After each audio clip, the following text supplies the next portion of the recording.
Taltala link, ছোট থেকে বড় হিং। একটা আস্ত ঘরের মতো বড় হয়ে গেল। তালের ভেতরে ডাইনির সংসার। বের করে দিল, আমাদের সাধের কুমড়ো বাড়ি থেকে বের করে দিল। মানুষগুলো বড্ড ঝগড়াটে। কি আরামের যে ঘুমটা দিচ্ছিলাম, এই তারাটা না দিলেই কি চলছিল না। আমার কোমরের বাতটা চাগার দিয়ে উঠছে গো। ওরে বাবারে। ও মা, এবার আমরা কোথায় থাকবো? কুমড়োর ভেতরটা তো বেশ নরম ছিল। আর কুমড়ো নয়, দুদিন পরেই তো কেটে তরকারি বানিয়ে ফেলবে। গতবার লাউয়ের ভেতরে ছিলাম, সেটাও চাল কুমড়ো ভেবে কেটে নিল। আমাদের একটা পাকা পোক্ত বাড়ি চাই, এমন বাড়ি যা মানুষ খাবে না কিন্তু দেখতে সুন্দর। ভুতুড়ে পরিবার উড়তে উড়তে এসে পৌঁছালো হরিপদর বাড়ির উঠোনে। উঠোনের এক কোণে মাথা উঁচু করে দাঁড়িয়ে আছে এক বিশাল তাল গাছ। তার মাথায় ঝুলছে এক কাঁদি তাল, যার মধ্যে একটা বেশ বড় আর পাকা তাল। পেয়ে গেছি, ওই দেখ আমাদের নতুন বাড়ি। হ্যাঁ, তাল গাছ অত উঁচুতে আমি উঠতে পারবো না যে। তার চেয়ে চলো কোনো শেওড়া গাছেই থাকি। বাবা, তুমি তো দেখছি কুড়ের বাদশা। মা চলো তো, ওই তাল গাছটাই আমার পছন্দ, দোতলা বাড়ির মতো লাগছে। ঠিক বলেছিস, আজ রাত থেকে ওটাই আমাদের নতুন ঠিকানা, তাল প্রসাদ। পরিকল্পনা মতো তিনজন হাওয়ায় ভেসে তাল গাছের মাথায় উঠল, কিন্তু ভূতনাথ সে পাকা তালটা ধরতে গিয়ে তার ধাক্কায় পাকা তালটা দুম করে উঠোনে পড়ে গেল। গেল গেল গেল, আমার তাল প্রাসাদ ভেঙে গেল যে। এখন আমাকে এই গাছের মগ ডালেই মনে হচ্ছে বাকি জীবনটা কাটাতে হবে। চুপ করো তো, আমি পেতনি। বেঁচে থাকতে বাড়ির চিন্তা করতে হবে না। পেতনি মাটিতে নেমে এলো। পড়া তালটার চারপাশে তিনবার ঘুরে বিড়বিড় করে কি জানি মন্ত্র পড়ল। তালতলা লিং, ছোট থেকে বড় হিং। অমনি সেই ছোট্ট তালটা বেলুনের মতো ফুলতে শুরু করলো। দেখতে দেখতে একটা আস্ত ঘরের মতো বড় হয়ে গেল। ভেতরে ঢোকার জন্য একটা গোল দরজাও পর্যন্ত তৈরি হয়ে গেল। ওয়াও মা, তুমি তো জাদুকর, কিন্তু ভেতরটা যে একদম ফাঁকা। ফাঁকা থাকবে কেন? তুই আছিস কি করতে? যা, হরিপদর বাড়ি থেকে কিছু জিনিসপত্র ধার করে নিয়ে আয়। এক্ষুনি ছুটে যাচ্ছি মা।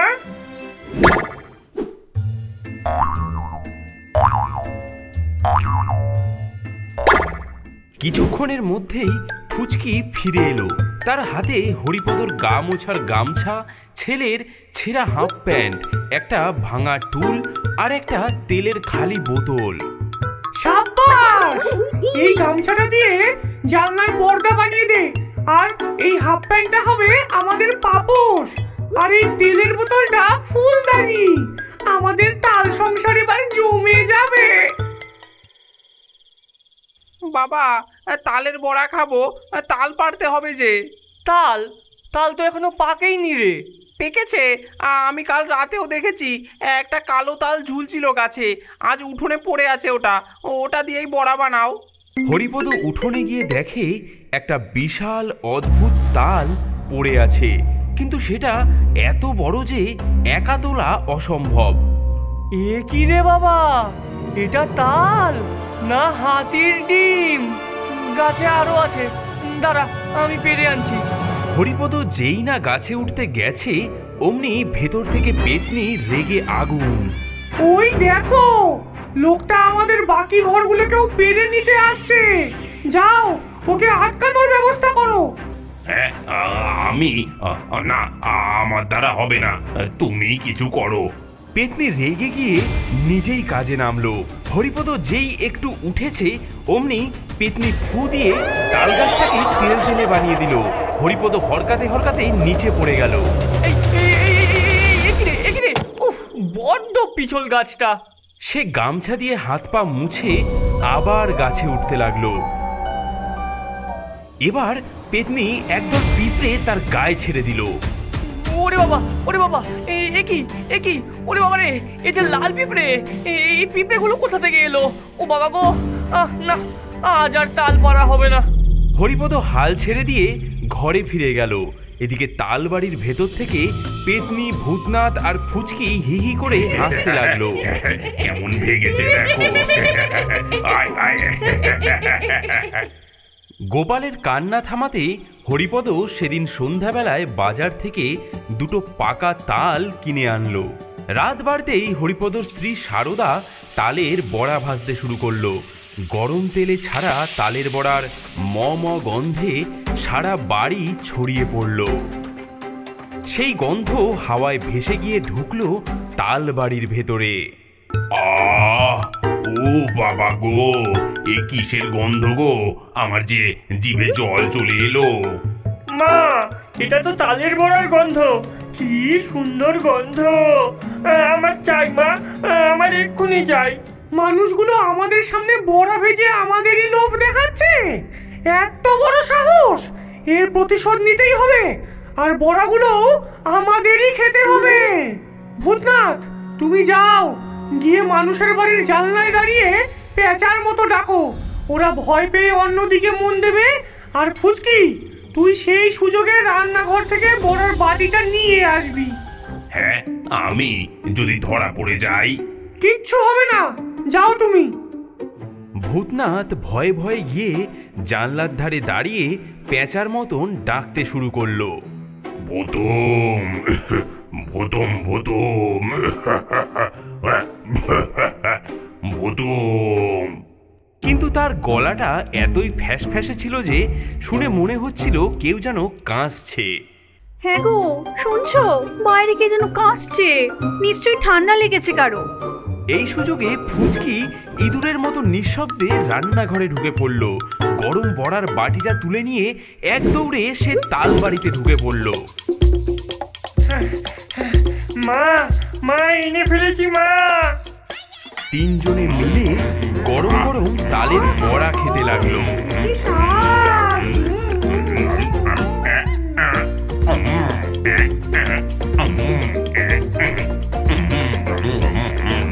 কি সুন্দর গো খেতে। আহ, কি স্বাদ! জন্মেও যে এমন জিনিস খাইনি গো। দেখলে তো আমার বুদ্ধি? এবার হবে আসল মজা।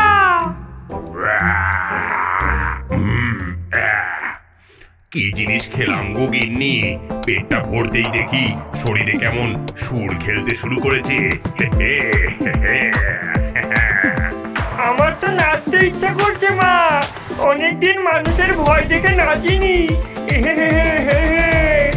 পেতনির শয়তানি দৃষ্টি গিয়ে পড়ল হরিপদর বাড়ির টিনের চালের ওপর। চাঁদের আলোয় ওটা একটা রূপালী মঞ্চের মতো দেখাচ্ছিল। নাচবি? শুধু নাচবি কেন রে? গান বাজনা হবে, জলসা হবে, সব হবে। বাজনা? বাজনা কোথায় পাবো মা? ওই দেখ, ওই তো আমাদের বিশাল ঢাক। আর এই যে উঠোন ভর্তি নুড়ি পাথর, এগুলো হলো আমাদের বাজনার কাঠি। আজ রাতে আমরা মানুষকে এমন সঙ্গীত শোনাবো যে তারা জীবনেও ভুলবে না। আমি হলাম মূল গায়ক। সবচেয়ে বড় পাথরটা আমার, আমি দেব তাল। আর আমি দেবো ঝুমুর। এই ছোট ছোট নুড়িগুলো, এগুলো আমার। তাহলে আমি দিই মাদল। আমার হাতে ওজন আছে, আওয়াজটা ভালোই হবে।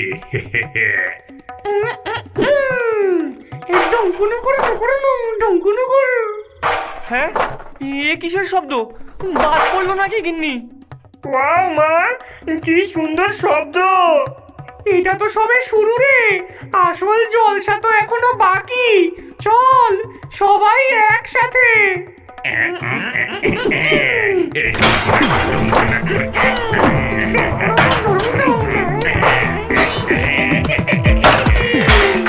বাবা, বাবা, ভূত! ভূত এসেছে মনে হচ্ছে। ওরে বাবারে! চালে ঢিল মারছে গো, ডাকাত পড়লো নাকি বাড়িতে।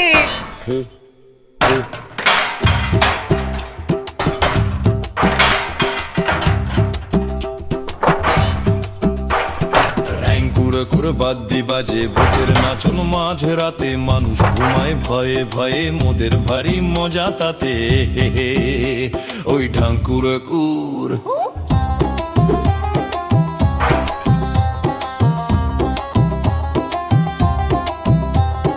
বড় পাথর আমার হাতে, দিচ্ছি কেমন রাত্রিবেলা ওদের বুকে ভয় জমাতে। এই তো আমার আসল খেলা, ঢুলুক কুরকুর ফুলুক কুরকুর ফুলুক কুরকুর ঢুলুম ডুম। বাদ্যি বাজে ভূতের নাচন মাঝ রাতে, মানুষ ঘুমায় ভয়ে ভয়ে, মোদের ভারী মজা তাতে।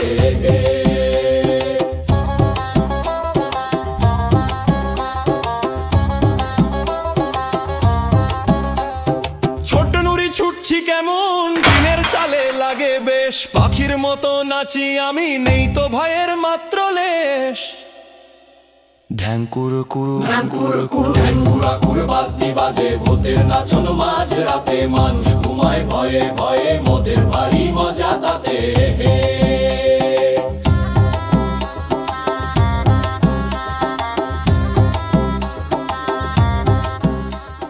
পূবের আকাশে প্রথম আলোর রেখা দেখা দিতেই তারা তাদের কনসার্ট শেষ করে। এই তো শান্তি, মানুষের ভয় আর আমাদের উল্লাস। আজকের রাতটা সার্থক হলো। আমি বুঝেছি, এই কাণ্ড ওই উঠোনের তালটারি। ওটা সাধারণ তাল নয় গো, আজ রাতেই ওটার বিহিত করতে হবে। কিন্তু কিভাবে? ভূতেরা সর্ষে আর লোহা ভয় পায়।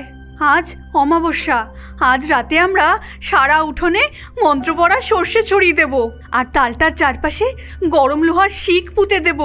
দেখব ভূত কোথায় পালায়। তারা স্বামী স্ত্রী মিলে ফিসফিস করে পরিকল্পনা করছিল, কিন্তু তারা জানতো না ফুচকি তাদের ঘরের জানলার নিচে কান পেতে সব শুনছিল। সে দৌড়ে গিয়ে তার মাকে সব বলে দিল। সর্বনাশ! সর্ষে ছড়ালে তো আমরা এই তালবাড়ি থেকে বেরোতেই পারবো না। আর গরম লোহা, ওরে বাবা গো! তাহলে চলো চলো গিন্নি, শিগগির পালাই। পালাবো কেন? লড়াই হবে, বুদ্ধির লড়াই। ফুচকি, তুই আজ রাতেই তোর মামদো মামা আর স্কন্ধ কাটা দাদুকে ডেকে আন। ওদের সাহায্য লাগবে। মানুষ চালাক হতে পারে, কিন্তু আমরা হলাম ভূতের রাজা। মাঝরাত হরিপদ আর সারদা এক বাটি ভর্তি মন্ত্র পড়া সর্ষে নিয়ে বের হলো। আয় ভূত, আয় আয় পেতনি, আয় ব্রহ্মদৈত্য, যে যেখানে আছিস আয়। তার কথা শেষ হওয়ার আগেই উঠোনের কোণে একটা ছায়া মূর্তি নাচতে শুরু করলো। তার মাথা নেই, শুধু দুটো হাত আর দুটো পা নড়ে চলেছে। এটা স্কন্ধ কাটা। তাকে দেখে সারদা ভয়ে চিৎকার করে উঠল। এই সুযোগে অন্যদিক থেকে বেরিয়ে এলো এক লম্বা দাড়িওয়ালা মামদো ভূত। সে হিন্দু মন্ত্রকে ভয় পায় না। সে একটা বিশাল কচুপাতা হাতে নিয়ে ঝড়ের বেগে ছুটে এলো এবং হরিপদর ছড়ানো সমস্ত সর্ষে সেই পাতায় ঝেঁটিয়ে তুলে নিল। কি গো কর্তা, এই সামান্য সর্ষে দিয়ে আমাদের ভয় দেখাবে? হ্যাঁ, পেতনি, ভূতনাথ আর ফুচকি তাদের তালবাড়ি থেকে এই দৃশ্য দেখে আনন্দে হাততালি দিতে লাগলো। মানুষের প্রথম পরিকল্পনা একেবারে মাঠে মারা গেল। মামা জিতে গেছে, মামা জিতে গেছে। বললাম না, মানুষ চালাক হলে আমরা হলাম তাদের ওপরের চালাক। আর পারা যাচ্ছে না সারদা, এরা সাধারণ ভূত নয় গো, এরা রীতিমতো সংঘবদ্ধ দল। সর্ষে, লোহা, মন্ত্র কিছুতেই কাজ হলো না। বাড়িটা ছেড়ে দিয়েই পালাতে হবে মনে হচ্ছে। পালাবো কেন? ভূতের সবচেয়ে বড় শক্তি কি বলো তো? তাদের ভুতুরে ক্ষমতা না, তাদের সবচেয়ে বড় শক্তি হলো মানুষের ভয়। মানুষ ভয় পায় বলেই তারা ভূত। যদি মানুষ ভয় পাওয়া বন্ধ করে দেয়, যদি উল্টে তাদেরই কাণ্ড কারখানাগুলো উপভোগ করতে শুরু করে, তাহলে কি হবে বলো তো? মানে কি বলতে চাও তুমি? মানেটা আজ রাতেই বুঝতে পারবে। আজ আমরা ভূতেদের সঙ্গে একটু অভিনয় করব। মাঝরাত তালবাড়ির ভেতর থেকে পেতনি, ভূতনাথ আর ফুচকি উকি মেরে দেখছে আজ মানুষগুলো কি করে। তারা ধরেই নিয়েছে আজকেও নতুন কোনো কান্নাকাটি বা ভয়ের দৃশ্য দেখা যাবে। কিন্তু তারা যা দেখলো তাতে তিনজনেরই চোখ গোল গোল হয়ে গেল। হরিপদ আর সারদা উঠোনে একটা মাদুর পেতে বসে আছে এবং হাসি মুখে তালবাড়িটার দিকে তাকিয়ে আছে। আহা, কি চমৎকার প্রতিবেশী পেয়েছি আমরা। কাল রাতে টিনের চালে যে ঢ্যাঙ্কুরাকুর কনসার্টটা হলো, আহা হা হা, আমার তো শুনে একেবারে কান জুড়িয়ে গেছে গো। ঠিক বলেছ গো, পয়সা খরচা করে যাত্রাপালা দেখতে যাওয়ার কি দরকার? আমাদের বাড়িতেই তো রোজ রাতে উঠোনে এরকম বিনোদনের ব্যবস্থা। আমি তো ভাবছি কাল থেকে পাড়ার সবাইকে ডেকে আনবো এরকম মজা দেখতে।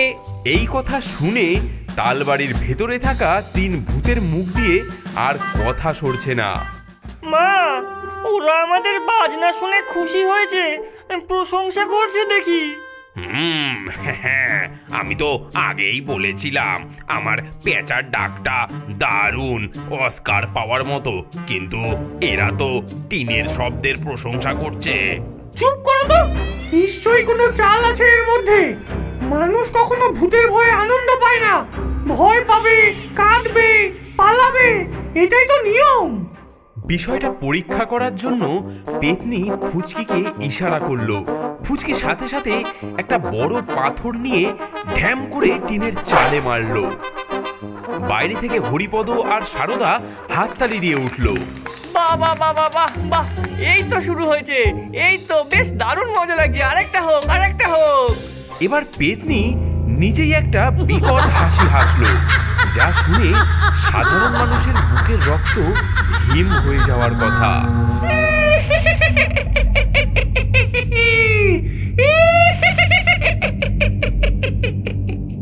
ও মা, কি মিষ্টি গলা গো! আমাদের গোপালটাকে গান শেখানোর জন্য রেখে দিলে কেমন হয় গো? এই কথা শোনার পর পেতনির মাথা ঘুরে গেল। তার এত বছরের ভুতুড়ে জীবনে এমন অপমান সে কখনো সহ্য করেনি।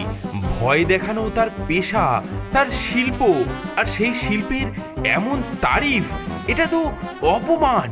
না, এটা হতে পারে না। আমরা ভয়ঙ্কর, আমরা বিভৎস। আমাদের দেখে তোরা ভয় পা, ভয় পা বলছি, কান্না কর তোরা।